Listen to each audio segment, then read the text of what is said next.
Juga lakukanlah semua ajaran yang sudah kamu terima dari saya, baik melalui perkataan maupun perbuatan. Dengan demikian, Allah yang adalah sumber ketenangan hati kita akan menyertai kamu.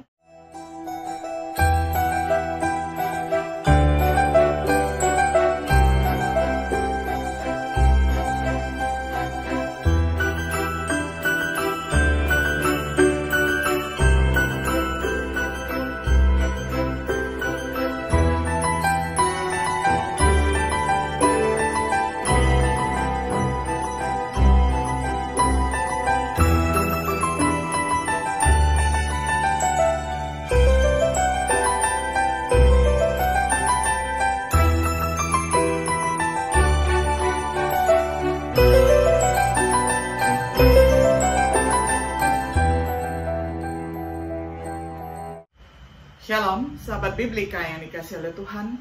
Senang sekali hari ini kita dapat berjumpa kembali di dalam acara Refleksi Sahabat Biblika.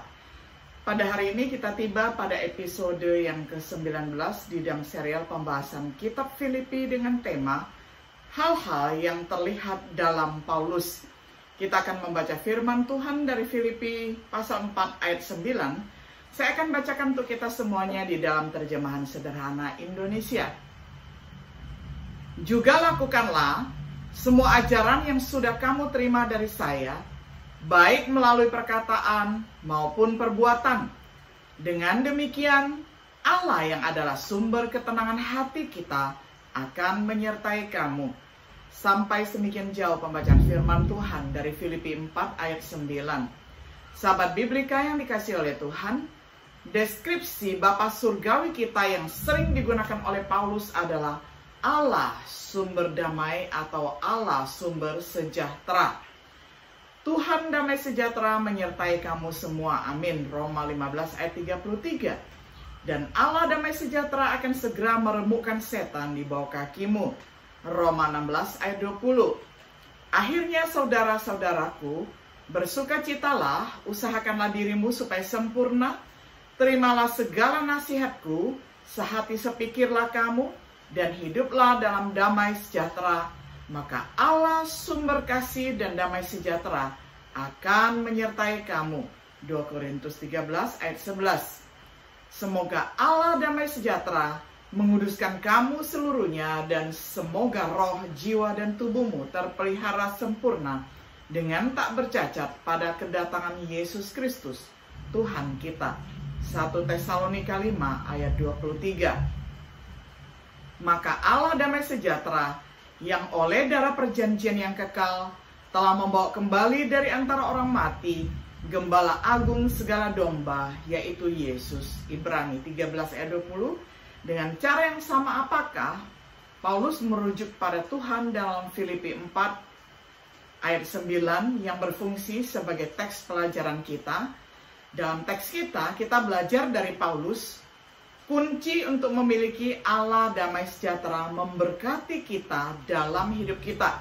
Ini melibatkan hal-hal belajar dari Paulus, diterima dari Paulus, mendengar tentang Paulus, terlihat di dalam diri Paulus. Apa saja hal-hal yang terlihat dalam diri Paulus yang jika kita lakukan akan memastikan bahwa Allah damai sejahtera akan menyertai kita? Jawabannya dapat ditemukan baik dalam suratnya kepada jemaat Filipi maupun dalam surat-suratnya yang lain. Misalnya kita melihat yang pertama, perhatiannya terhadap saudara-saudaranya, seperti yang dinyatakan di dalam Filipi. Dengan kasus Euodia dan Sintike, Paulus mendamaikan dua saudari yang berselisih. Filipi 4 ayat 1-3. Begitu juga dengan semua saudara yang ada di jemaat Filipi. Filipi 1 ayat 8-11. Di tempat lain, Paulus mengungkapkan perhatiannya untuk semua gereja atau jemaat, lalu termasuk untuk saudara-saudara yang lemah di dalam iman, ditunjukkan di dalam 1 Korintus 8 ayat 8-13. Seperti yang terlihat di dalam Roma 15 ayat 3, kepedulian terhadap saudara-saudaranya ini hanyalah cerminan dari kepedulian Kristus terhadap kita. dan oleh karena itu tentu saja layak untuk kita tiru. Hal lain yang terlihat dalam diri Paulus yang patut ditiru adalah hal yang kedua, perjuangannya untuk kesempurnaan. Kepada orang Filipi, Paulus menulis dari pengakuannya bahwa dia tidak sempurna, keinginannya untuk terus maju, untuk berlari ke arah tujuan, seperti dicatat di Filipi 3 ayat 12b sampai 14. Kepada gereja di Korintus, Paulus mengungkapkan bahwa ia memandang kehidupan Kristennya sebagai perlombaan seperti pertandingan tinju 1 Korintus 9 ayat 24 sampai 26, di mana selalu ada ruang untuk perbaikan. Jangan sampai dia menjadi orang yang didiskualifikasi 1 Korintus 9 ayat 27.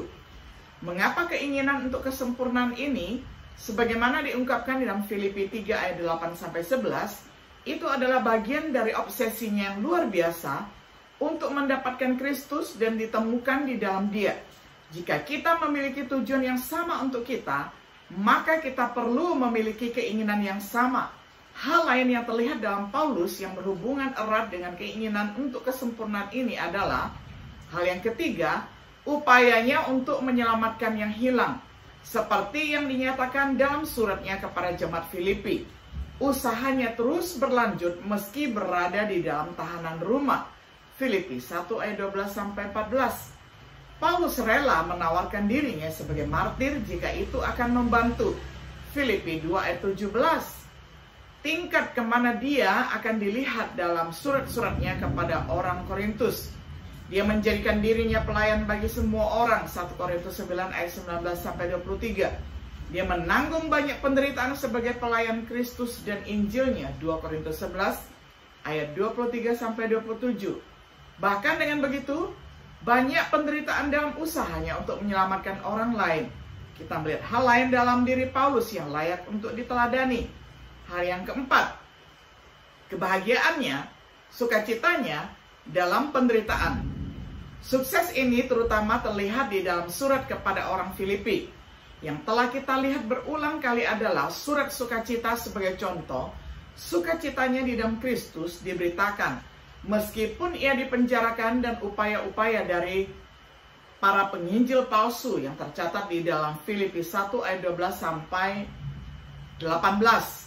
Bahkan jika itu berarti mati syahid, dia melihatnya sebagai alasan untuk bersukacita dan ingin mereka bersukacita bersamanya. Filipi 2 ayat 17 hingga ayatnya yang ke-18.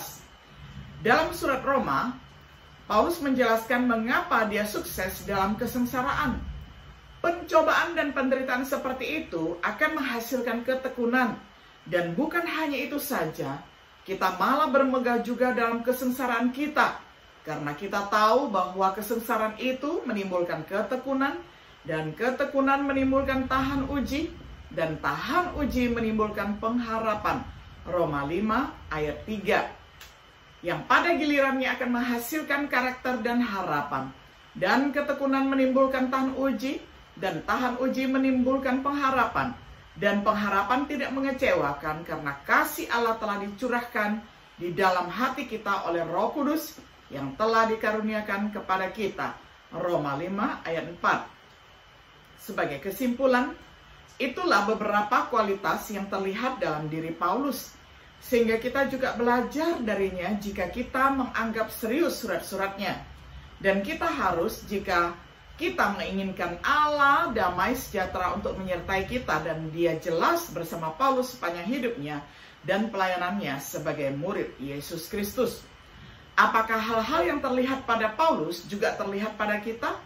Apakah kita hidup sedemikian rupa sehingga kita dapat mengatakan kepada orang lain, hal-hal yang kamu pelajari dan terima, dan dengar dan lihat dalam diriku, ini dilakukan dan Allah damai sejahtera akan menyertai kamu?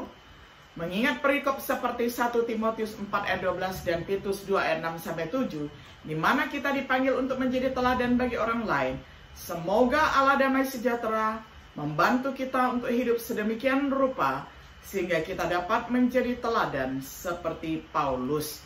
Sahabat Biblika yang dikasihi oleh Tuhan, kiranya setiap diri kita dapat menjadi teladan seperti Paulus menjadi teladan bagi orang-orang yang mengasihi Tuhan. Tuhan Yesus menyertai dan shalom.